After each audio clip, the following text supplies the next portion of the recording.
Welcome back to the channel. I'm host of Just Another Number 17. And today's episode, is it profits over people? I'm gonna let you decide.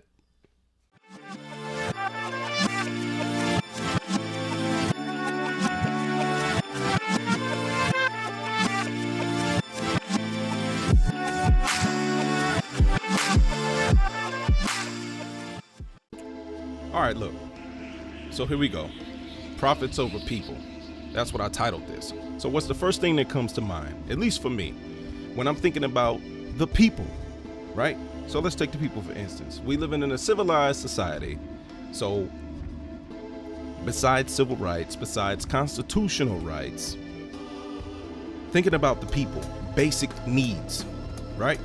So what are people's basic needs? Well, I'll share them with you. Number one, food. Access to sufficient and nutritious food to maintain health. Makes sense. Number two, water. Clean and safe drinking water for hydration and sanitation. Absolutely. Three, shelter. A safe and secure place to live, protecting from the elements. Absolutely. Four, clothing. Appropriate clothing for protection and comfort. Yeah. Five, healthcare. Access to necessary medical services for physical and mental health. Yeah. Six, education. Basic education and knowledge to allow for informed decision making and personal development. Yes. Seven, sanitation. This one often tends to get overlooked. Proper sanitation and hygiene facilities to prevent disease. Very important. Safety and security. Protection from violence, crime, and other threats. 9. Social connection, relationships, and community support for emotional well-being. These needs are essential for survival and well-being, and their fulfillment is fundamental to achieving a good quality of life. So, with that being said, those are the basic needs. Okay. Do you think companies put profits over people? Well, let's get into it.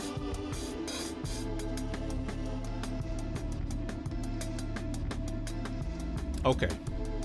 So, here's the question. Do you think companies put profits above people? Fair question.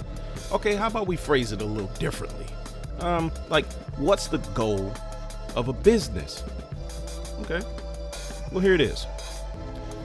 The primary goal of running a business is typically to generate profit while providing value to customers. This involves understanding market needs, offering products and services that meet those needs, and ensuring efficient operations. Additionally, businesses often aim to build a sustainable model that can grow over time, foster positive relationships with stakeholders, and contribute to the community. So, there you have it. Its primary goal is really just about making money. They toss in some nice wordplay about building relationships with the community and trying to provide value with the customer. I would just challenge to ask you, the people, when you shop somewhere, do you really truly feel like you're getting value for what it is that you buy, whether it be a product or a service? Do you get value out of it? I can't answer that question for you. Only you can answer that question, right? So, what else? Then I started thinking about what are the top companies in the US in terms of, we're talking about profit, right? In terms of profit, what are the top companies in the US? So, here we go. Top companies in the US. They call it the Magnificent Seven. The Magnificent Seven stocks are a group of high-performing and influential companies in the US stock market. Alphabet, Amazon, Apple, Meta Platforms, Microsoft, Nvidia, and Well, it says Tesla, but you know, this might be a little outdated information, because last time I checked, Tesla wasn't doing so great at the moment. All right, look, with all the Tesla jokes aside, now I started thinking about, like, what do people use regularly? Like, what do people use regularly? Like, what companies are people visiting, whether brick and mortar buildings or online? Like, what are people consuming daily? Right?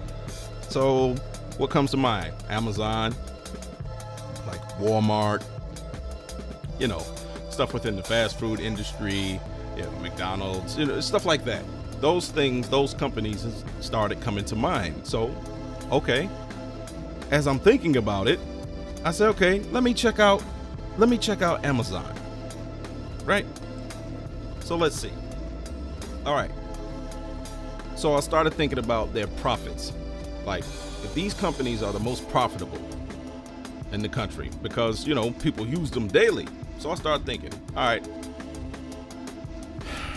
Amazon did turn a profit in the last fiscal year, which ended on December 31st, 2024. The company reported a net income of approximately $59.2 billion, making a significant increase of 95% compared to the previous year. This resulted in a profit margin of 9.3%, up from 5.3% in the fiscal year 2023. In terms of revenue, Amazon generated $638 billion in total sales for 2024, reflecting an 11% increase from $574.8 billion in 2023. The growth was driven primarily by strong performance in its North American segment in Amazon Web Services, which saw substantial increases in sales and operating income. So, Amazon's making money. Amazon's making a lot of money. It's one of the most profitable. So then I'm thinking about, okay, well, what's next? What else comes to mind? Let's see, Walmart. Well, let's take a look at Walmart. Walmart turned a profit last fiscal year, which ended on January 31st, 2024. The company's net profit for that period was approximately $15 billion, reflecting a steady increase from previous years. This profit corresponds to a net profit margin of about 2%. In terms of gross profit, Walmart reported $157.983 billion for the fiscal year 2024, which represents a 7.6% increase from the previous year. The company's total revenue for the same period was around $648 billion, indicating robust sales performance despite challenges in the retail sector. Overall, Walmart's financial performance demonstrates its ability to maintain profitability while navigating a competitive retail landscape. So, these companies are making money, right? Walmart's making money, Amazon's making money. These guys are making money, right? Okay. So now, what else do people use? Let's talk about travel. Okay, people travel, people fly. So let's talk about the airline industry, right? Did the airline industry make any money last year? I'm pretty sure we know the answer. The airline industry is projected to achieve significant profitability in 2024, which expected net profits reaching approximately $30.5 billion.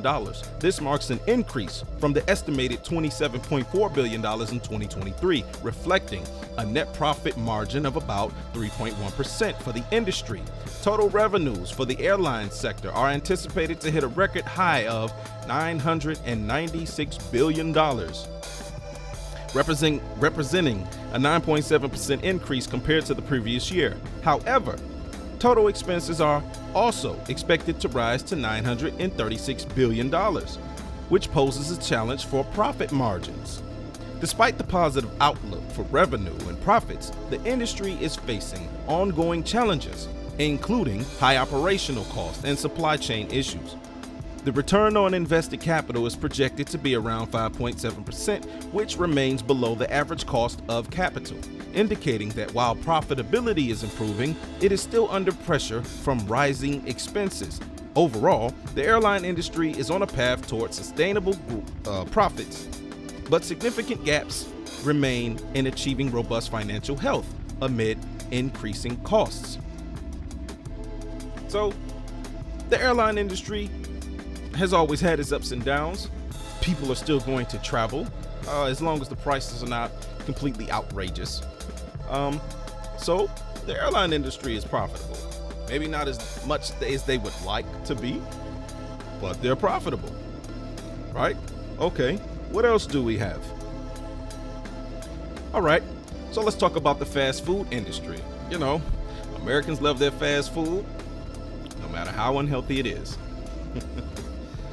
The fast food industry experienced significant profitability in the last year, with the total revenue reaching approximately $788.72 billion in 2024.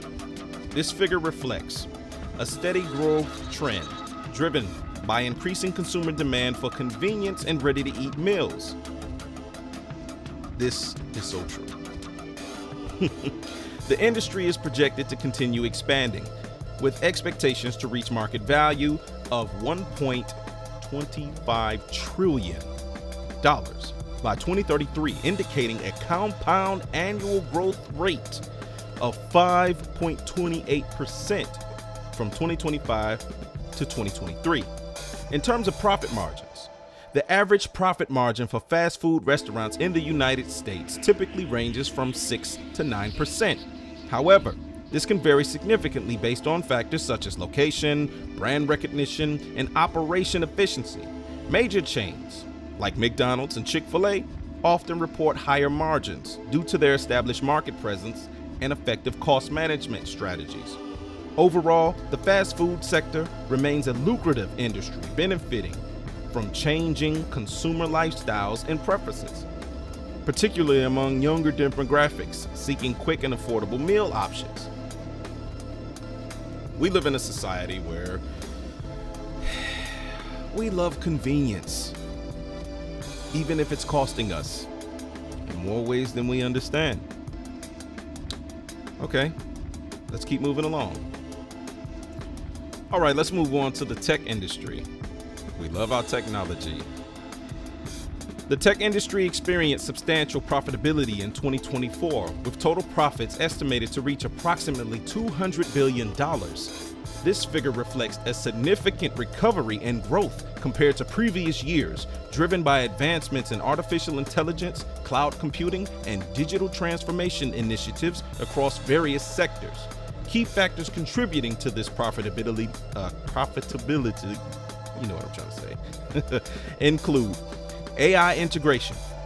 Many tech companies have heavily invested in AI technologies, which have become essential for enhancing operational efficiency and driving innovation. This has led to increased demand for AI-related products and services, significantly boosting revenues. Cloud computing growth. The continued expansion of cloud services has been a major revenue driver, with businesses increasingly adopting cloud solutions for their operations. This shift has resulted in higher sales for companies specializing in cloud infrastructure and services. Market recovery.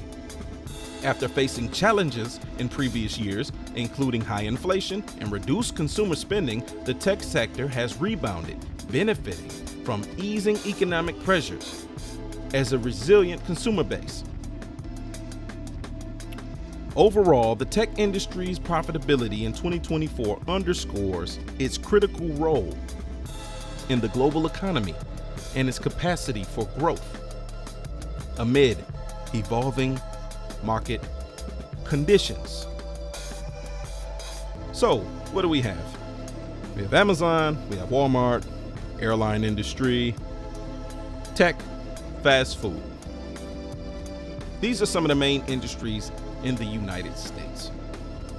A lot of people work for these companies, right?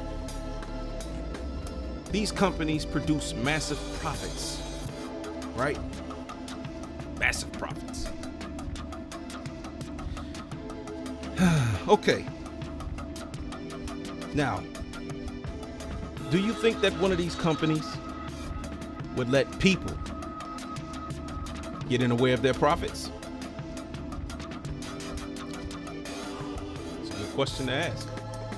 All right, let's start off with you, Amazon. I know I keep picking on you and keep picking on some of these companies, but you got to understand there are some major gripes in the U.S. and people are trying to unionize and trying to fight back against these corporations who the people feel are like they're being taken advantage of. Because as I've proven here today, that these companies are profitable. They take in major profits, right?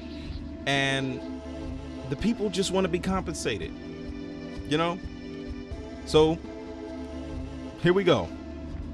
The question I asked: do you think one of these companies would let people get in the way of their profits? This is America. Amazon's warehouse conditions. Amazon has faced significant criticism for its treatment of warehouse workers, particularly regarding working conditions. Reports have highlighted issues such as unrealistic productivity expectations, inadequate breaks, a high-pressure environment that leads to employee burnout. During the COVID-19 pandemic, employees raised concerns about insufficient safety measures. Yet the company continued to prioritize operational efficiency and profit margins over workers' welfare. Yep, that's just one example. We'll move on to the next one. Now we're going to talk about you, Walmart. Walmart's labor practices. Yep. Walmart has been criticized for its labor practices, including low wages and limited benefits for employees. The company has often been accused of creating a work environment that prioritizes cost-cutting over employee satisfaction. For instance, many workers rely on government assistance to make ends meet, indicating that the company's wage structure does not provide a living wage. This focus on minimizing labor costs has led to widespread dissatisfaction among employees. I'm pretty sure you can hear the horror stories on TikTok or even on YouTube. Many people have many bad things to say about Walmart and their working conditions and their pay, and it's a global corporation. It's a corporation that's making billions of dollars a year. So yeah. And now we're gonna get into my most favorite part of the show. My most favorite. It's where I finally just get to vent and just let off. Yeah. Now, it's time for 17's take. What's yours? Look, I truly believe that companies put profit over people. As I said in the beginning, their main goal is to make money. So if that's your main goal, you're not gonna let anyone get in the way of that. You're not gonna let no people, none of your workers, no workers trying to start a union. You're not gonna let any of that play any part into stopping you from making more money to benefit your shareholders. That's what it's about. That's all it's ever been about in America. We live under capitalism. It's about the money, stupid. It's about the money. When they tell you to vote in the elections, what do they tell you about? It's about the economy, stupid. Isn't that what they say? Right. So it's always been about the money. People are voting because why? They're worried about their pocketbooks. Everything's about the money. Everything. So then you take it to politics. What happens in politics? Money. Money will influence the election. Think about it. What do the politicians do now? They fundraise. They're fundraising because why? They're asking for money. Whether they get it from the big donors or they get it from the small donors, small people who, I don't mean small people, but people who give out $5, $10, $20. There are more of those out there than there are big donors, but unfortunately the big donors have a bigger pocketbook. They're able to give more money, which is why they develop all these PACs and all this stuff. It's just like, man, and these corporations, they figure out all these loopholes to get around not paying taxes or creating shell companies or storing their money overseas. They come up with all these different games, all these different tactics, instead of just, doing what they're supposed to do. Because it's all in the name of profit. That's what it's about at the end of the day. And so I did a lot of research for this episode. It's a lot of stuff I left out because I'm trying to conserve time for the video. But, I came across things we were talking about corporate collusion. There's been instances where corporations have been found to have been colluding with each other. They've been colluding with each other to keep wages low. You know what? You don't believe me? Here, let me show you.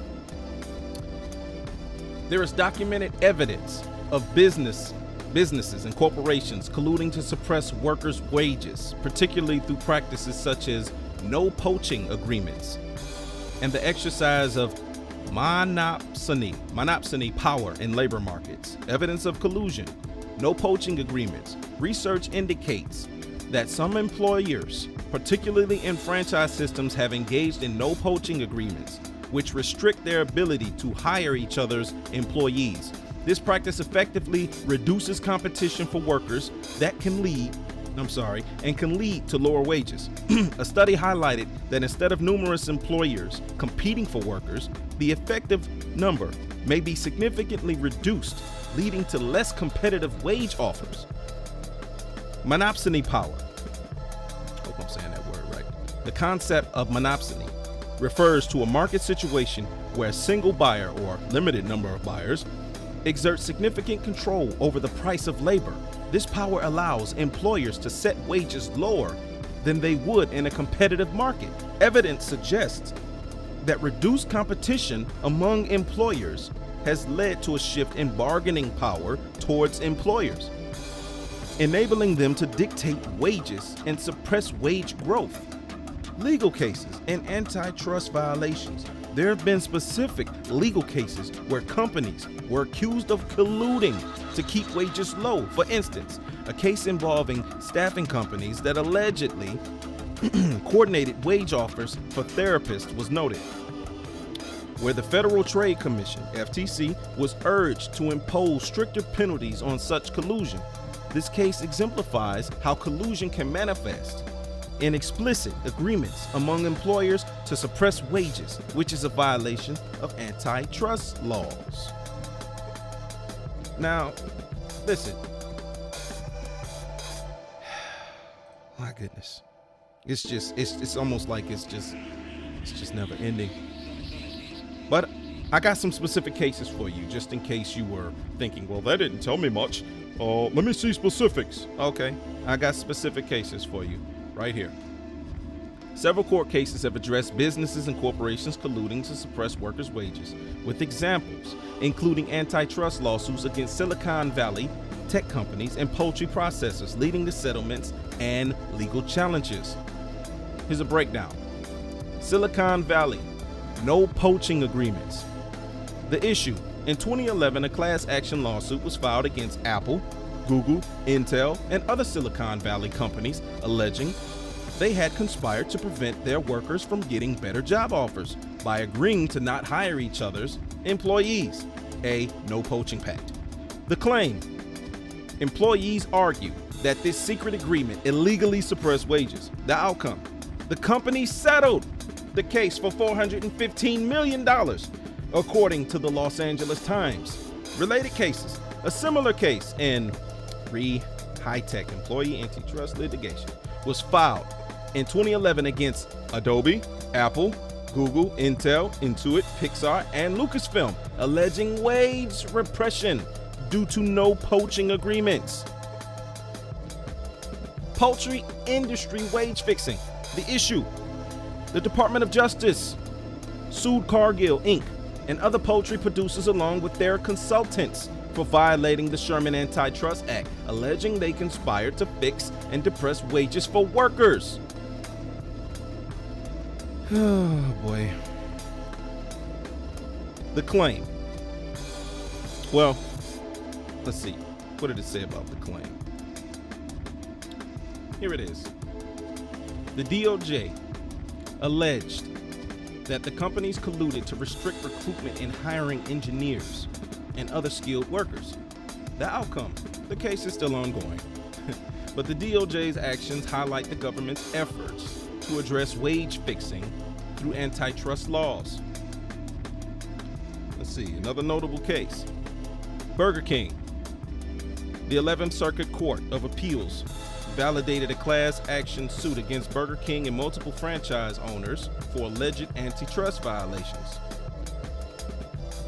Aerospace industry. A lawsuit alleges that multiple aerospace companies conspired to fix and depress wages for aerospace engineers. So like I'm saying, this is the type of stuff that goes on. But yet, you got to think, who owns all this stuff?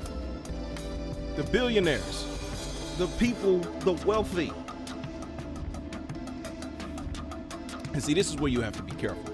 You have to be careful when you say the people, because technically billionaires are people too. They're a part of the people because they're technically people.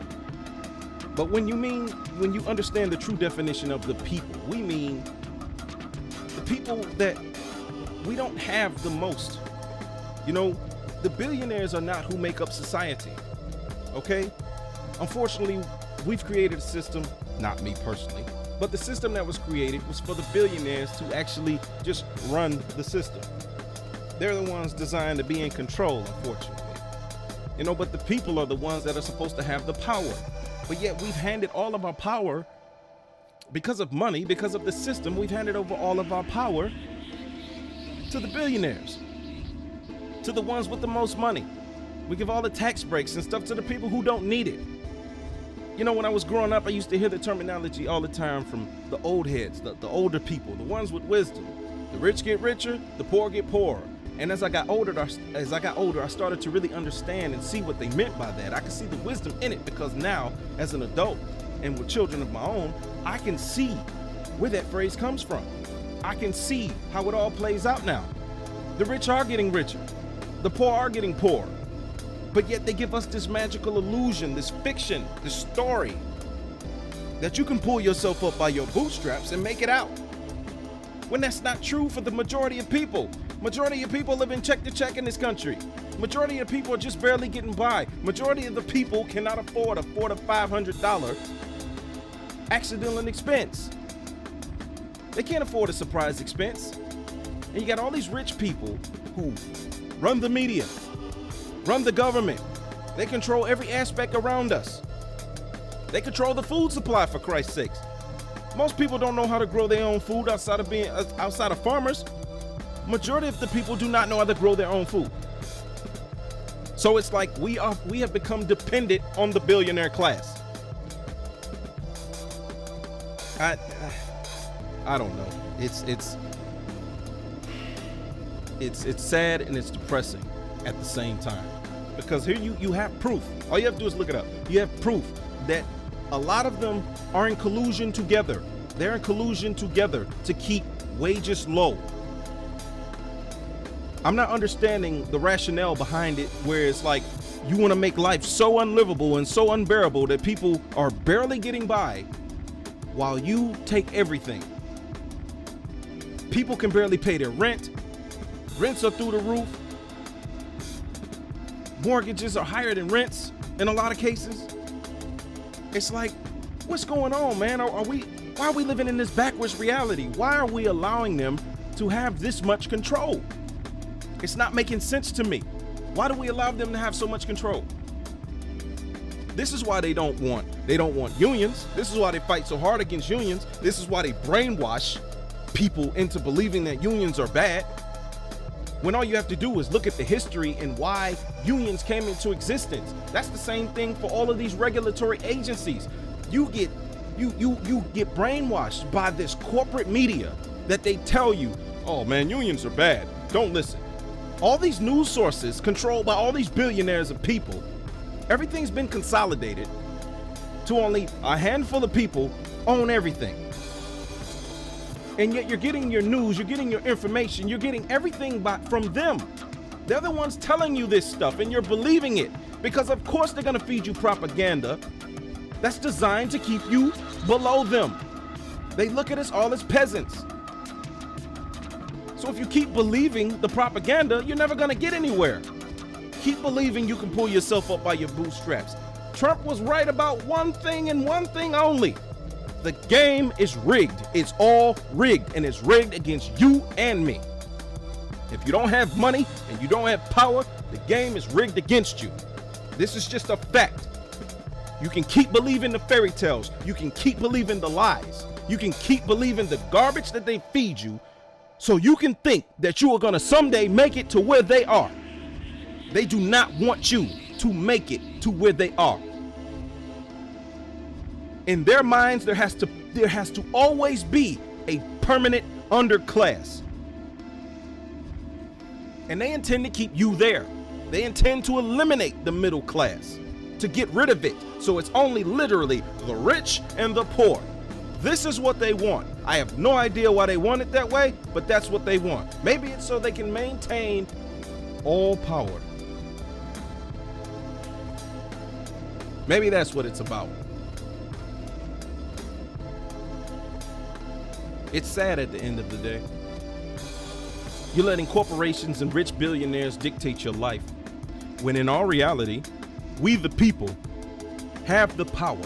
We can stop going to work. We can stop paying our bills. We can stop all of this. We can stop it all.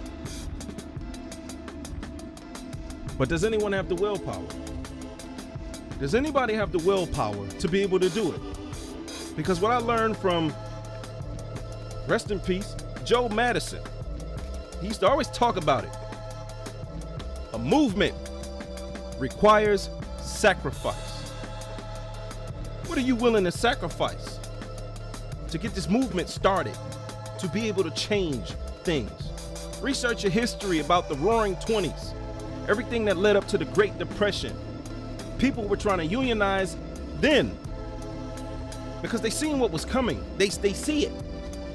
The rich are greedy. They're always gonna want more. They don't believe in community. I don't care what they tell you. I don't care what that, what the official language that they say. Of course, they're not gonna openly admit it. They're not that brazen. But we control it. We have the most power, and they keep us divided by race, gender, and everything else that makes us different. When all reality, it's always been about the money. The money, the money, the money. It's about the money, stupid. It's about the money. So keep feeding into the propaganda, keep feeding into the lies. Just if you want to just keep believing it, nothing's gonna change. Nothing's gonna change. Then what? I mean, it's profits over people. It's profits over people. It always has been. It always has been. Black people know this fondly. Think about it. The country was founded on genocide. Slaughtering the natives, taking their land, took it for free. Oh, you can show me instances. Well, I mean, they sold Rhode Island and come on, man. How did they get the majority of this land? It wasn't from buying. It wasn't from deals and negotiations. You know how they got it. And then who they got to come and do the work. Last time I checked, they weren't paying slaves. Or I don't like using that term. Let's just say enslaved people. They weren't paying enslaved people. That's America's roots. And it shows. It shows in the wages that's paid out by these companies. Because it's all about profit over the people. you like this episode, please make sure to like and subscribe. Comment if you feel free. If you feel differently, leave a comment. Let me know. Because believe it or not, I'm actually interested. I'm intrigued to hear other people's perspectives, whether you agree or you disagree. Let's have a discussion about it. Let's keep it respectful, but let's have a discussion. Because the one thing I do believe in is talking to people. We can have different points of view. You might teach me something, I may teach you something. But we got to get back to having a dialogue in this country. We can't just constantly be at each other's throats, especially when we know who's in power at the moment. So, until next time, peace, y'all be safe, and stay safe.